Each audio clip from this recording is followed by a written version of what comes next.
Did you? It looks like you had a few different picks for who won the week. Did you make a decision on that? Yeah, I made a decision.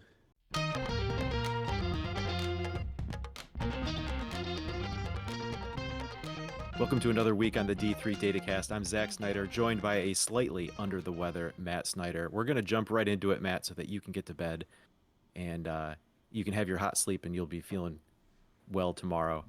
So let's jump right into it. Just looking back slightly, Matt, at the past week. Who won for you?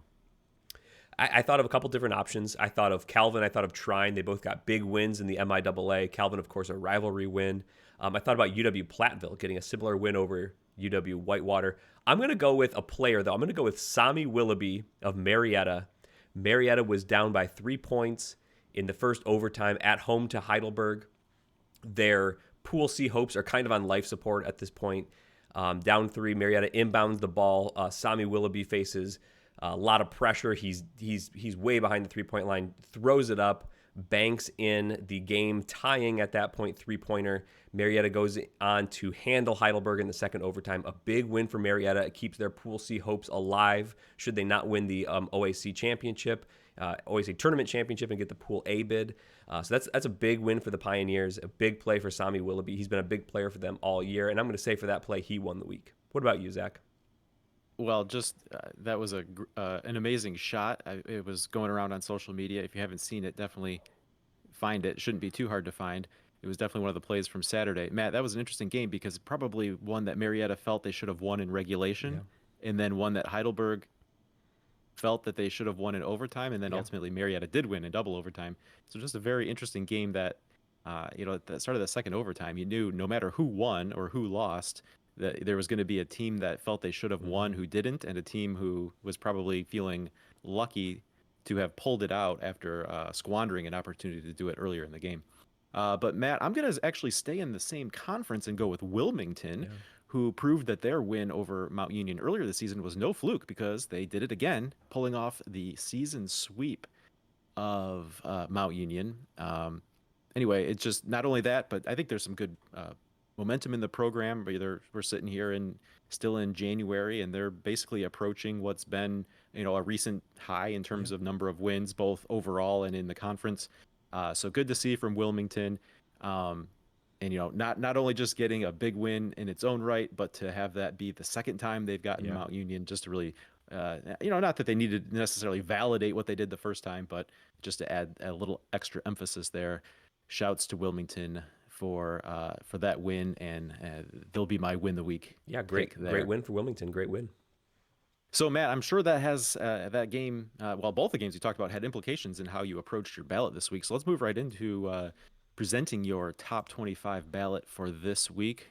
Run us through it if you would. Yeah, I feel like not a ton of changes, maybe in the top 14 or 15 or so as far as the teams that are in there, maybe shuffling around a little bit, but I feel pretty good about those teams. Maybe Johns Hopkins kind of re-entering that picture is maybe the surprise there for me. They were a team that took a couple of losses early in the season, but I think they're playing pretty well now. I think they look like they're maybe the favorites in the Centennial Conference, as we're kind of used to seeing. So Johns Hopkins is playing pretty well. Also starting to pull Christopher Newport back up my ballot. I feel like they're kind of getting their program back on track after maybe some injuries. We heard about a suspension that lasted for a few games. They've had some good results recently, so I'm definitely keeping an eye on Christopher Newport, and I'm ready to move them back up if they're continuing to play strong like that. Still really happy with Cal Lutheran in there at 17. And then I brought three American Rivers Conference teams in right in a row. Loris Co. and Nebraska Wesleyan. For me, really tough to pick between these three. I think this is going to be a really interesting conference race. These three were just kind of outside of my top 25 last week, and with some shuffling on the back end here, they make it just in. So really excited to see what these three teams can make of the ARC race. And also don't count out Dubuque in that race. They've taken a few losses recently, not maybe top 25 worthy in my mind anymore, but they're definitely a team that could challenge that conference as well. Also, kind of entering for maybe the first time for me is Claremont Mud Scripps. I think they're really finding it. They were a team that was kind of a head scratcher early. We heard about big things from their programs, players returning, transfers in, and they just did not have a lot of early season results. So I put them on the back burner for a while. But they've probably had 7, 8 solid games in a row now. They're a force in the SCIAC. They're going to, I think, be right up there challenging with Cal Lutheran, Pomona Pitzer, Redlands. Right now, Cal Lutheran looks like the favorite there, but I think Claremont Mudd Scripps is going to be in that mix as well. And I'm still just kind of hanging on with Emory at number 25. They got a good home win against Carnegie Mellon on Sunday. It's just a tough conference, the UAA there. So Emory for me is interesting because they've taken a few losses, but they've really been in every game. It doesn't matter if it's a tough UAA road game or if it's early season overtime loss, I think, to Guilford. They've been really competitive with a lot of good teams. They played a strong schedule, so I'm still hanging in there with Emory. We've talked all season long about just the number of options there are in terms of who's available or worthy of being ranked in to fill out a whether it's the final spot, 5 spots, 10 spots, whatever it is. And the flavor I'm really getting this week, Matt, from your ballot here is that that there's top 25 quality teams in the mix there in the American Rivers and in the SCIAC, and it's Yeah. just a matter of having too many teams in the mix that you can't really differentiate. And we'll bring the UAA into this too, right? I mean, you get into UAA play here, and it just feels like all these teams are the same, but you can't put them Yeah. all in a top 25. But it's like, where's the break? Yeah. Who you do vote for, who you don't vote for. Same deal going on. It's probably appropriate. You've got 18, 19, 20, Loras, Co, Nebraska Wesleyan, right? I know there's even a longer list there of teams that in the ARC that people have been high on, and it's like whoever emerges from this group is worthy of a top 25 spot, but it's like, how do you pick which Yeah. team or two out of a group of 3, 4, or 5 teams it is? And that just seems to be, it just changes kind of week by week. Yeah, and there's still a huge group behind this that I would like to rank that are right on the cusp. Teams like Rowan, teams like Stockton, teams like Illinois Wesleyan, Hood, Washington U, Marietta's probably in that group as well. So there's still a bunch of teams. If someone takes losses, then maybe a team moves out. But I also like if you take a loss, but it's not a bad loss, that doesn't mean you're necessarily falling out of the top 25 either. So I think I like to take Right. that into account as well. But yeah, there's a bunch of good teams. Just because the list ends at 25 doesn't mean there's only 25 good teams. And I think that's going to transition us well into our topic today because I think there's teams outside of this list that are going to be able to make some run in March. Yeah, Matt, over the last couple of weeks, we've started to take just a little peek ahead at the national picture as it pertains to regional rankings and the NCAA tournament. And so kind of continuing that theme, we wanted to do that, but take a little bit of a different angle, right? From where we sit here, there's maybe some teams that we're not thinking about much, but what, 6, 7, 8 weeks from now could be like, wow, look at what they're doing. Look at this run they're making. And really, this is this discussion is motivated by what we saw last year out of Whitewater and Nichols, right? Two teams that had not been ranked in the top 25 at all during the regular season, and then went on to make, in the case of Whitewater, a Final Four run. Nichols was on the doorstep of a Final Four, making a run to the Elite Eight.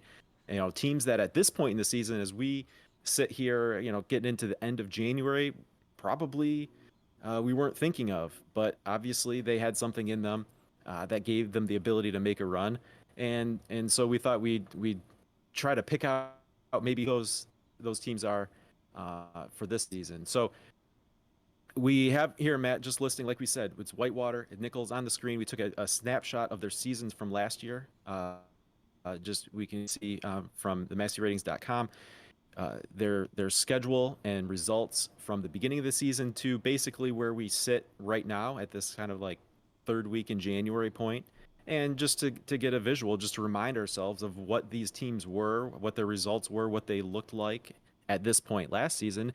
And you can see Whitewater had 6 losses. Go all the way back to November. They had a good win at Heidelberg, but maybe not a ton that really stood out that would put them on the radar as like a big national power. Of course, we know they were a young team. You're talking about Miles Barnstable being a freshman, and Mm-hmm. there's always some growing pains and whatever that comes along that, even as great of a player as he is. And then looking at Nichols, kind of similar deal. You've got at this point this season they had kind of started that run of wins that took them all the way to the Elite Eight, but just checking in at this point, it was a nice 6-game win streak, but there were 5 losses on the season. I don't know that you'd really pick out a win in there that would, as a signature win, that would get you top 25 voter recognition, or even put Nichols on the radar for a top 25 vote. So neither of these teams appeared in any of the top 25 polls until the final poll after they had made Yeah. their tournament run. Yeah, and both these So teams as were we're outstanding in March, right? Nichols in the Elite absolutely Eight, they were, a possession or two away from making the Final Four themselves. Whitewater in the Final Four. And kind of season to date, where we're going to release this episode on January 22, both these teams were kind of in like the 12 and 5, 12 and 6 range, taking a lot of losses. A top 25 voter usually doesn't like to see that many losses. But as you mentioned, Zach, there's not a ton of great wins on here for either program. I know it's going to be probably kind of small on your screen, but I think Nichols had 2 games against top 100 opponents, and I think both of them were double-digit losses. And Whitewater was like maybe 2 and 5 or 6 against top 100 teams at this point. So really not a ton of indication that they were going to go on a huge run. Now, both of these teams just subsequent to this did go on massive runs. I think Whitewater maybe only lost one more game until the Final Four, and Nichols did not lose. You could see they were kind of already on that 6-game run, did not lose until the Elite Eight. So they were about to go on runs. We just did not know it yet. right. And there was nothing cheap about the runs they made. Whitewater knocked off some big name programs. Nichols, just even in that opening weekend, knock off Yeah. a UAA, knock off a NESCAC. Yeah. Right. So this was no like freak run. These were teams that developed into very solid teams down the line. And there wasn't anything at the point we sit here in January last season that necessarily would have indicated that. So as we mentioned, neither of these teams was ranked during the season in the top 25 poll. So as we wanted to try to identify or talk about some teams that, hey, maybe this could be a dark horse team, we wanted to eliminate any team that has been ranked in a top 25 poll weeks 1 through 6. We didn't worry so much about the preseason poll. We're talking about all the polls since the games have actually played. So that totals 38 teams from the weeks 1 through 6 poll. We have them all listed here. I'm sure most people are familiar with who has been ranked, but they're listed all here. We're not necessarily going to read them off, Matt. And so there's 38 teams. There are a couple that we could have picked that I think, Matt, we're going to shy away from just because we expect either they will get ranked this week or are just like on the cusp of being highly rankable. Number 1 being Johns Hopkins, who was ranked in the preseason poll, if I'm correct. Then they took losses early, dropped out, so they haven't been in any of the polls since the games have been played. But now it looks like they've got things back on track. We expect probably this week 7 poll they will get in.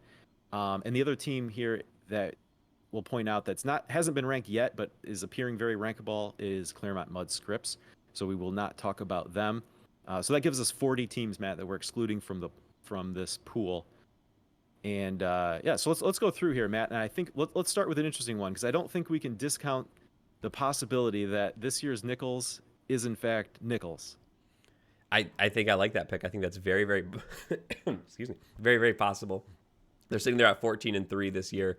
Again, I think they've played, according to the efficiency ratings this time, they've played 2 top 100 teams that I found. A loss at St. Joseph, Connecticut, and a loss to Western New England. They're probably in a position that they're going to just about have to win the Commonwealth Coast Conference to feel really good about getting in. I think they're a team that can be, them and Western New England can maybe be in the Pool C mix somewhat if they both go on really strong runs here. But I think to feel really, really strong, they're going to want to win the Pool A. But yeah, I think this is exactly the type of team, literally the type of team last year we saw go on a big run was Nichols.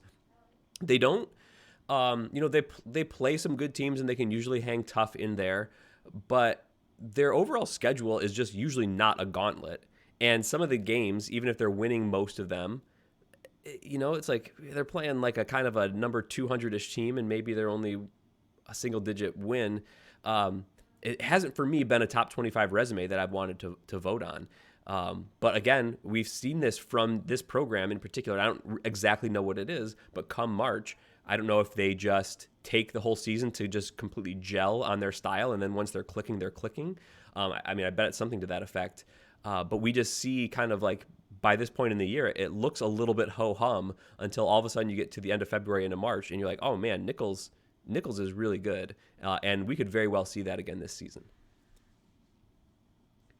And I think we heard those kind of ideas as we got into tournament time, and Nichols was one of these tournament darlings, and their head coach Brock Erickson was making the rounds, but I think he was on Hoopsville, QCast, and he talked about it. They have had groups that take a little bit longer to gel, um, and they do play their best ball at the end of the season. And also, I think every coach is going to say their league is tough or tougher than people give it credit for, but I think there's some of that that plays out in the Commonwealth Coast Conference, and I think we're seeing it this year.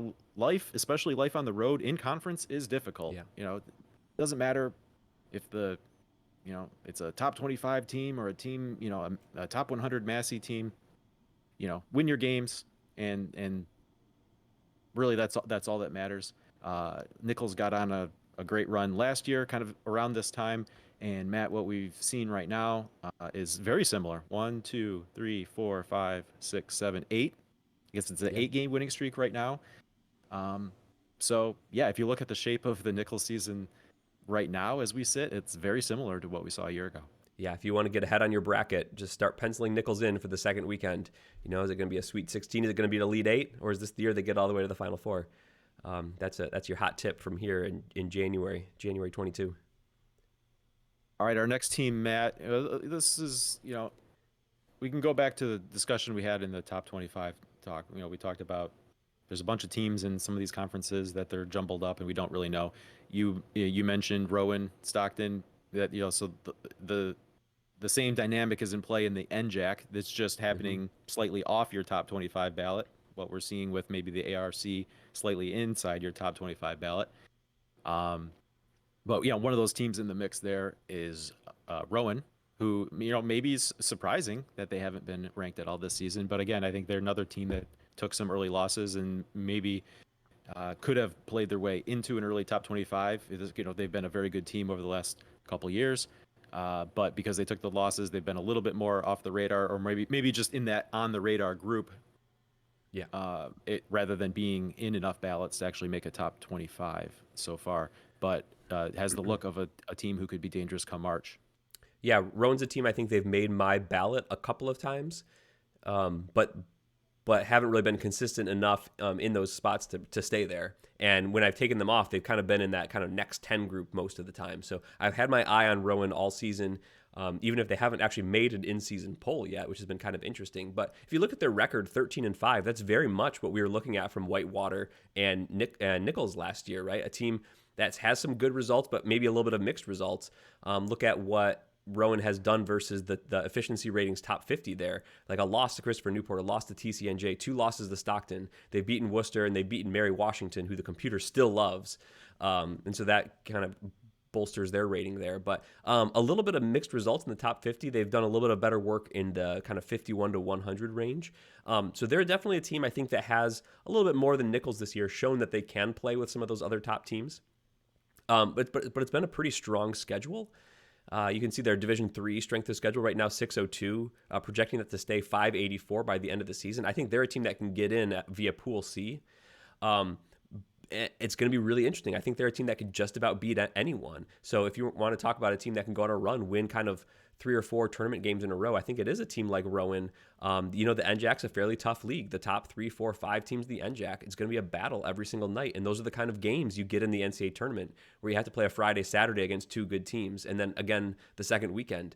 I think Rowan will be in a position to be able to handle that after going through NJAC play, should they be able to get into the tournament. Yep, absolutely. So it's just really going to come down to, are they going to be able to get in? Obviously, to make a run, you have to get in. The SOS projection is looking really strong, so it's going to come down to just winning enough games in NJAC play, whether it be, to win the conference tournament and get the auto bid, or to be one of those teams that's looking good for selection. Okay, Matt. So natural follow up there with Rowan. We've mentioned them a couple times, and that's Stockton, who's in a really similar position, maybe not quite as strong in terms of the likelihood of getting into the tournament, although those head-to-head wins over Rowan will certainly help in some regard. just the projection on the winning percentage and the strength of schedule at this point is not quite as strong as what Rowan's looking like. But again, win your games, get in, and suddenly Stockton looks like they could be a dangerous team. Yeah, not a program I think anyone wants to see in the first weekend necessarily. They're a strong program with strong tournament history in there. Really good win against Keene State early in the season. That's the type of resume booster that will really put you on the map. You get a win against like a region number one, like Keene State will probably be in region number two. But similarly to Rowan, I think the strength of schedule is going to be great, playing what they did in the non-conference and then through the NJAC. It's just going to be overall, can they win enough games? Winning percentage projections only going to be kind of in that 700 range. I think that's a really big difference if that's a game above 700 or a game below 700 for a team like Stockton. So if they cannot win the NJAC, because that's going to be a tough tournament like it always is, do they have enough wins to get in? If they do, they're definitely, like Whitewater was last year. If they did not win that WIAC final, I do not think they would have gotten in. Like we saw UW-Lacrosse did not get in last year, and they had been above Whitewater all season kind of until the WIAC tournament there. So, there's going to be teams, Final Four quality teams that are going to be on their tournament championship day with a win or go home mindset. Because if they do not get in, obviously you cannot make the Final Four, and if you don't get that Pool A, you can never really feel good in Division III unless you're one of maybe the top 5 or 10 teams on the table. So I think Stockton's very much in that mold. If they can win enough games in the NJAC, they can get in, and if they can get in, they can do just about anything. And maybe this speaks better to their ability to get in versus their ability to get in and make a run. But Matt, I'm looking at there, and aside from the Keene State win, their best wins, their top 100 wins, are all in conference. And then you look at the losses out of conference, so that worries me a little bit. But again, you go back to the Whitewater profile. Them getting in was all about what they did in conference, and then you make your run from there. Yep. Okay, next team, Matt. Another team who's taken some losses, but the computer still loves, and that's just because they played such a difficult schedule, and that's Mary Washington. Yeah, Mary Washington now just 9-6, but a team very much still on my watch radar. Because look at the schedule. You can see there's only 15 games that they've played, but just about all of them here are kind of within that top 100 range, according to my computer efficiency ratings. They've taken a loss to Randolph-Macon, who the computer has as number 1, Guilford, who the computer has as number 4, Catholic, who's number 5, right? Emory, who's still in there in the teens. They've beaten Hood. That's their best win, but then also losses to Rowan and Christopher Newport. So inside of the top 50, they haven't gotten as many wins as probably a top 25 voter would like to see, even if they've been competitive in some of those games. 51 to 100, though, they've really taken care of business. Beaten Bridgewater, beaten Maryville, beaten Franklin and Marshall, beaten Marymount. They might be a team, it's going to be really close. They might need to knock off Christopher Newport and win that coast-to-coast conference championship to get into the tournament. But if they do, I think they're going to be a very dangerous team. Their issue, like we've talked about here from here on out, is they have to win enough games. Projected winning percentage 669. With the 609 strength of schedule with a few regionally ranked wins, maybe that does get them in. But you're going to really, if they could leverage that winning percentage up closer to 700, ideally 700 with that strength of schedule, they're going to be a good candidate.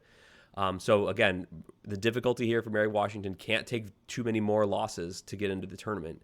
But the computer absolutely loves what they've done against the schedule, even if that's not always been wins, because at least the way my computer works is if you play other good teams really, really tight, it thinks you're also a good team, even if you maybe lose by a bucket or two. And anytime we talk about the low winning percentage, high strength of schedule resume, we have to talk about Rochester from last year, Matt. And Mary Washington's not quite there on the strength of schedule, and the thing that really helped Rochester was the results versus regionally ranked opponents. I think they were 10-6 if I'm remembering correctly, something like that. And that's really where Mary Washington has stumbled in those games where they had the opportunity to get a win over a team who would likely be ranked. Right, you're talking about a Randolph-Macon, a Guilford, a Catholic.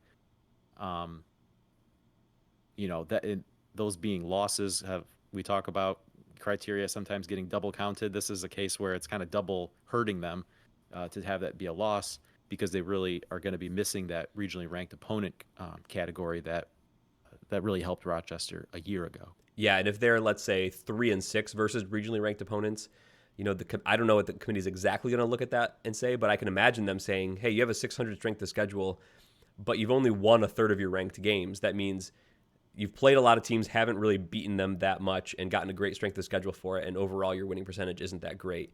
Whereas Rochester last year, I think you were correct, like 10-6 in that range. Oh, you've played a lot of regionally ranked teams and you've mostly beaten them, and I think that makes a big difference when you're kind of trying to validate how that strength of schedule looks with regard to the winning percentage as well. The benefit of being in the UAA, you get a lot of those opportunities. All right, Matt. Another team we've talked about before, kind of being off the radar and trying to bring them maybe a little bit more on the radar. This is a team you have voted for in the past, and that's St. John's out of the MIAC. Yeah, I think I maybe had them back in last week, and then this week they took a loss to Hamlin, so I've taken them back out. But they're in that next grouping of 10 to 20 teams that are just kind of feel like they're almost cycling in and out of the top 25 based on results. The computer still really likes St. John's. The efficiency ratings like them, number 15 overall. They like their results. Taken losses to Platteville and Mount Union, but beaten Stockton, another team we talked about kind of on this list. And then a couple other top 100 games there, 1 win and 1 loss. To me, St. John's, one of my problems with them is their resume overall, I feel like is solid, but not overly exciting. They don't really have a game or two that I'm going to point to and say, that's specifically why I'm ranking them. That's specifically why that I'm excited about them. I think mostly they've just taken care of business against, I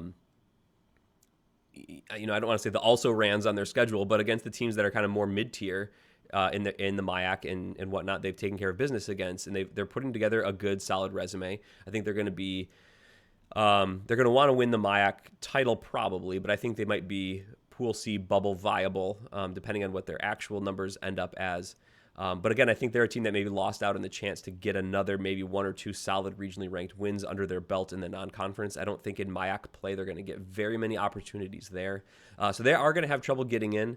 But if they do, and I think they're the MIAC tournament favorite, so let's just say that. I think they're probably most likely to win the MIAC tournament. If they do get in, again, like as you kind of group up a tournament first round pod into like a 1, a 2, a 3, or a 4.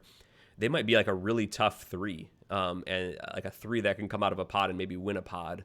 So they'll be really interesting to see if they get in, where they end up. And they're a team definitely, could go out first round. You could see in the second weekend for sure. And it's difficult too, Matt. We know some changes are coming to the way that the MIAC is going to schedule, but they're still in that very heavy conference schedule. And so the opportunities to see how they match up with teams out of conference are very limited. And I think the MIAC in general, I would say, is not as good this year as it was a year ago. And when you're playing a large conference schedule, you kind of get in that bubble that's easy to, I don't want to say ignore, but just maybe forget about or be on the back burner. And in some cases, that makes them the perfect dark horse candidate. But in other cases, it's like you said, it doesn't give you the chance for them to put out a resume that really gives you a lot to be excited about. Yeah. And you're right. They don't get a lot of chances to schedule non-conference games. And I think they did well here. They scheduled a couple of WIACs. They got Mount Union. They got Stockton. Unfortunately for them, only 1 win in those 3 games. So that makes it more tough to be a Pool C candidate when your SOS is going to be pulled more toward 500 due to the large number of conference games you have. All right, Matt, let's go to the MAC Freedom Conference and talk about DeSales. DeSales is an interesting team to me. They've put together a nice record, 15-2. So I think they have, more wins, less losses than a team like Whitewater, a team like Nichols had a season ago. But they haven't really punched maybe a signature win in that group. They have a loss to Widener, who the computer really, really likes. Otherwise, it's kind of more teams in the 50 to 100 range, and they've beaten those teams, pulling maybe number 43 TCNJ as well into that mix. So they're a program that has shown that they can beat these kind of tournament quality teams or fringe tournament quality teams. Very easily could see someone like TCNJ and or Stevens in the mix in the national tournament, and DeSales has fared favorably well against them. So I think, to me, they're a team I've said this a lot. They're on my watch list, right? These teams are not getting ranked very highly by most voters. They're on my watch list, but don't have a ton of signature wins. And I think that's what we saw from Whitewater and Nichols last season at this time. There's not a whole lot to hang your hat on. So even if they've won a bunch of games, it's sort of like saying like, well, but which one am I really pointing to that says you're better than these other dozen or two teams that are in similar positions in the top 25? Yeah, but I think about it in terms of filling out a bracket. Like, what is it that's going to make me say, yeah, DeSales is the team I want to take, whether it's just in terms of an upset or just making a pick how I think the game's going to go. What's going to drive me to be putting DeSales through on each line? All right, Matt, we've talked about the MIAA possibly being a three bid conference after the league has really had a hard time getting two bids in. And right now, it looks like if it's gonna have to be a three bid for Hope to be they're kind of looking like the third team in that mix. After the week they had losing to both Calvin and Trine. But still, I think this as we were preparing for this was one of the resumes to date that you were kind of excited about in terms of how it lined up with maybe how we saw Yeah. Whitewater or would have seen Whitewater at this point last season. Yeah, I think Whitewater had maybe like one kind of like top 50 win at this point. And right now Hope doesn't have one, but there are two games against Platteville and Whitewater, which were both at home for them. Man, those were both games they really probably should have won. So they could easily have one or two of those in their belt right now. And they're going to maybe be kicking themselves come selection Sunday, selection Monday for not having those. But they've shown, that they can be in that mix with those two, WIAC teams. They pulled that game pretty tight with Calvin at the end on the road. So that was, a disappointing loss for them, but they weren't out of the mix there. Try and really put the medal down in the second half of their game on Saturday and turn that into a little bit of a blowout. But I don't expect that to be maybe the case the second time around. Hope's a team, I think they're still very much in the Pool C mix. I think they're going to want to go on a little bit of a run. And definitely of the kind of the three MIAA favorites, they're the one that's most interested in winning the Pool A now that they've taken two losses against the other top two teams.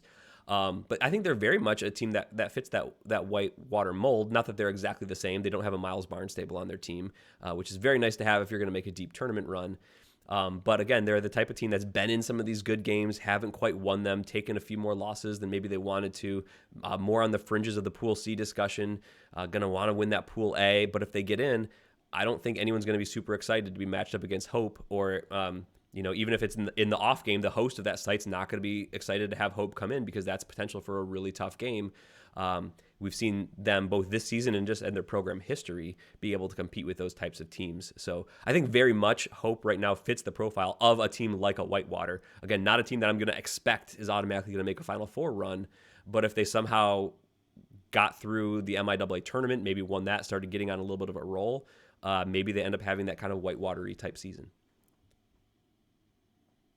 Yeah, and you remember just a year ago, they're a jump shot at the buzzer away from maybe being one of the teams that we're using as an example Yeah. in that second round game against Oshkosh. Yeah. Of course, there's some different personnel or whatever, but you know, this Yeah. they were on the doorstep of kind of making a little bit of a run there last year. But Matt, we saw it up close and personal. This week. That's going to be a tough go for them if they're going to shoot 2 for 22 from three. But some of those shots start going. You can see how this could be a team easily that gets on the run. They've got some size, they've got some athleticism, and if those shots from the outside start going, it's a different picture. Yep. All right, Matt. Moving on here. In my mind, when I'm talking dark horses, sometimes it's hard to think of a team from a power conference, so to speak, being a dark horse. Of course, we're using Whitewater coming from the WIAC, maybe, so that's kind of off the table, and that's a little bit of a different picture in Division III anyway. So, but we're going here with the NESCAC, certainly one of those power Division III conferences. But one of those teams that's maybe a tier or two down from the headliners of the conference right now, and that's Connecticut College. Yeah, love the Camels. They're 13-5 right now. I think all of their losses are in the efficiency ratings top 100. So they haven't lost kind of really a bad game, what you'd call a bad game. They do have a win against Tufts, who's I think maybe probably still, Trinity's the favorite, maybe in the NESCAC right now, and then I think Tufts is in that mix as well. So they do have a win over Tufts, which is really good.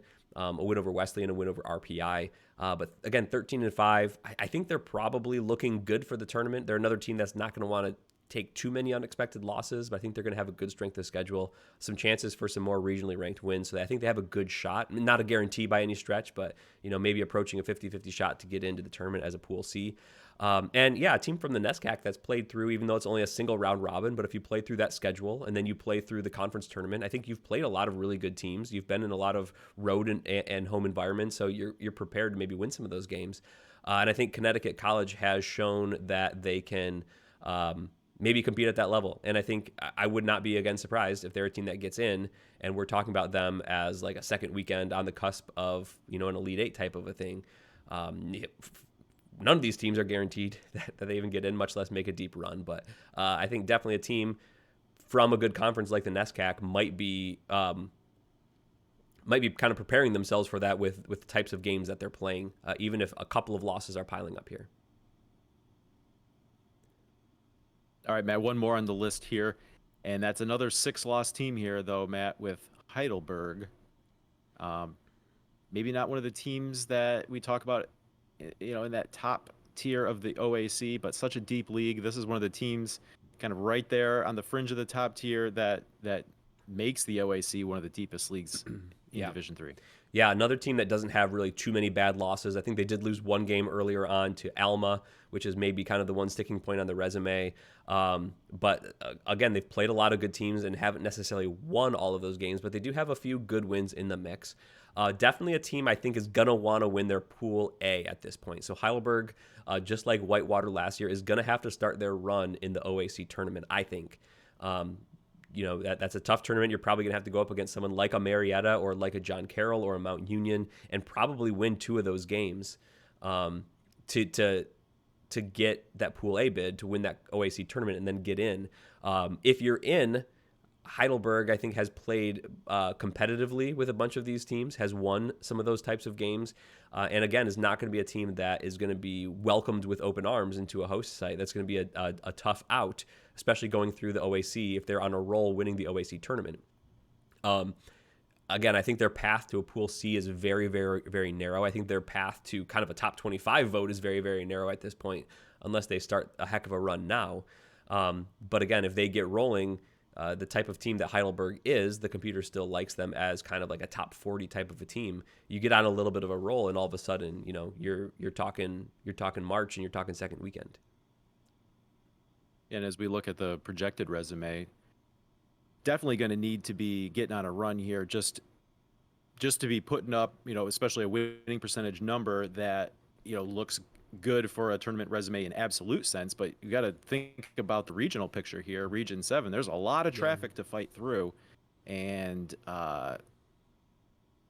first order of business is to get ranked as high as possible as you can in your region. And Region 7 being as deep as it is, you're fighting with a lot of teams just to get into the rankings, and there's just a lot of just like you deal with your top 25 ballot, there's a lot of teams that could be considered. There's a lot of teams that are going to be in the mix fighting for position, whether that is just inside or just outside. We hear from committees they will rank beyond the 7 teams, just because as you get to that table, as if you go on a run in a league, you may need to know who is the 8th team, who's 9th, who's 10th. And so there's just, there's going to be a lot of traffic there to fight through for Heidelberg. Yeah, Region 7 is one of those regions, and probably Region 6, where you could exhaust your list of teams and have a team on the table who was maybe actually, quote unquote, outside the regional rankings join the table. I don't know either of those regions will get kind of that 8th place team into the tournament, but I wouldn't be surprised if at least one of those 2 regions gets that 8th place team up to the table kind of by the last couple of selections. Yeah, even if it's left on the table, it's still, you need to know who that is to plug them in. All right, Matt. So are we going to look back, 2 months from now, and find a Cinderella run from team listed here? Who knows? Who knows? Probably not. Fun to think about. But that's the fun of the tournament, is it's going to come from somewhere, someone somewhere, right? And I think part of the fun of it and trying to figure out who those teams are is you look back at Whitewater last year, you look at Nichols last year, and we probably never would have picked them out, right? So we're in trying to pick out who that's going to be, we're probably doing a bad job. Yeah. Well, it's but tough that's because okay. all these teams have warts on their resume, right? That's why they're Sure. off the radar. That's why they're not in the top 25. So Right. that's why it's hard. Well, not only that, but it's very likely half or more of these teams won't even be in the tournament. Yeah. Oh yeah, for sure. All right, fun discussion, Matt. Thank you. All right, that brings us into our picks. Starting with our review from last week's picks, Matt, we started off the week with Hope at Calvin. I was very clear. I was very, very clear that my pick was a Calvin win by 1 or 2 points. It turned out to be an 8-point win, Matt, which you were on the 8-point win side, so you get the point there. Even though I was correct in predicting a Calvin win over Hope, just to be very, very clear. Everyone who watched the pick segment last week would be very clear about that. All right, Matt, Pomona Pitzer was getting 4.5 at Claremont Mud Scripps. It was a CMS win 82-78, but the 4-point difference means we win that one against the spread. We both had Pomona Pitzer plus the 4.5. We were laying the big number with Baruch, Matt, both of us, laying 8 points against Lehman, and it was a big win for Baruch in an important game there in the Cognac, 82-54 for Baruch. Williams was 2-point road favorites at Middlebury. Matt, we both went with Williams, and that was a 91-82 win for Williams. And in our game of the week, Matt, we've talked a lot about last year Whitewater, but this year Whitewater really needed this game. Yeah. The computer saw it as a pick 'em at Whitewater. They did not get it. Platteville, the 77-73 win. And I tell you what, it would be a heck of a run now for Whitewater to be this year's Whitewater because they are. I think at this point we can say they're in pool A or bust mode. Yeah, right, Matt? yeah, very. If they're not there, they're like right on the cusp of that. But I think they basically are pool A or bust, which they were last year. The only difference is now this year they're on the radar and they're not kind of a dark horse candidate because they've been a team that's been ranked all season. Correct. But that's a tough league. If they don't win that pool A, they could be the Guilford of this year, who's ranked and not in the tournament. So correct. I went 3-2 last week, Matt. I'm 35-19-1. You followed up my perfect 5-0 week with a 5-0 week of your own. You get to 31-23-1. Congratulations, my dear brother. big week. Big week. All right, here's this week's picks. Our first game is Claremont Mud Scripps, plus 7.5 points at Cal Lutheran. These lines are all presented by our efficiency ratings. Our computer ratings spits out a kind of a point spread here. Gettysburg, 0.5 point favorite at Franklin and Marshall. Williams, plus 8 at Tufts in a big NESCAC game. Wittenberg, plus 4.5 at Wabash. And our D3 Datacast game of the week, the American Rivers Conference, 3.5 point underdogs at Loris. So let's go up to the top. Claremont Mud Scripps, 7.5 point dogs at Cal Luzak. Who do you like? Well, we've talked about CMS playing really good basketball right now. Cal Lu's a solid team. They've been solid all year. They continue to be solid. But I think CMS is playing better than what they've been on average this season. So with the 7.5 there, based on the season-long profile that the computer develops there, I will take the points. Yeah, straight up, I would pick Cal Lutheran to win this game at home, but that's not the name of the game. We're picking up against a pretty big point spread here.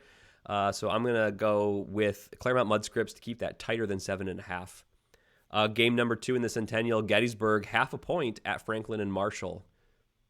Who do you like? I'm gonna go with Gettysburg, Matt. Go back to our episode about the things we were wrong about coming into the season. We thought that the Centennial would be a two-team race between Johns Hopkins and Swarthmore. I think these are two of the teams that are responsible for making it that the reason that we were wrong. Yeah. However, I think I just have a stronger opinion about Gettysburg right now, so I will take them on the road. Yeah, I'm going to go the same direction. I think Gettysburg, and both these teams are good. Both these teams are, I think contending for the Centennial there. But I agree with you. I think Gettysburg is a little bit stronger. Even though this is on the road, I think this is a game that they can look at and make a statement, maybe win this one outright and cover that 0.5 point spread there. Williams and Tufts, 8-point spread. Yeah, that's a big number. And with the shine kind of coming off Tufts, I'm going to go Williams. Yeah, Zach, this is going to be a boring week here because I'm going to go the same direction as you. Although Tufts did come back into my top 25, I think 8 seems a little bit too big for this, even though that's what the computer says. So I'm going to pick Williams to keep it closer, although I would probably, again, pick Tufts straight up.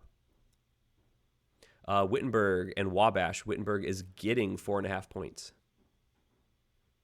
Yeah, I'm gonna go with Wittenberg on this one. I feel like Wittenberg's kind of a never die team, Matt. We've talked a couple of times about Trey Yeah. Killens, a player we really liked seeing at the GLI. I know kind of keeping tabs on him. And the whole NCAC race really changed with Wittenberg being able to come back and get an OT win against Denison, Hmm. and that's allowed Wittenberg and Wabash to really be in the mix still here. And Trey Killens didn't have a great day that day, but down the stretch, he was money. That's just I'm not going to bet against that kid. Give me Wittenberg. No, that's a good call. But this is going to be the first one I'm going to go against you. Home court's going to be so important here in the NCAC race. Like you said, there's a few teams still in that mix there. I think Wabash to win, and I think to cover that 4.5. I think this is they're going to look at this game as one they absolutely need to stay in that NCAC title race. So then going on to our D3 Datacast game of the week, it is Co plus 3.5 points at Loras in the American Rivers Conference. Zachary, your pick.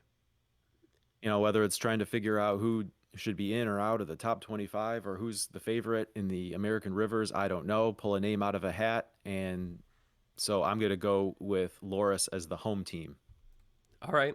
I'm going to pick Co here. So our second one that's different, 3.5. That's close to just a home court advantage. Again, this game could go absolutely either way. I think for me, I think I still, like Co maybe just a little bit better. And I think that they can maybe even win this game outright. Going to be a tight one. Going to be a great one in the American River. Is going to be a great conference race here, and this is the type of game that could decide it. So these games are ever important. So I will pick Co and end the week on that one. Love it. Great picks.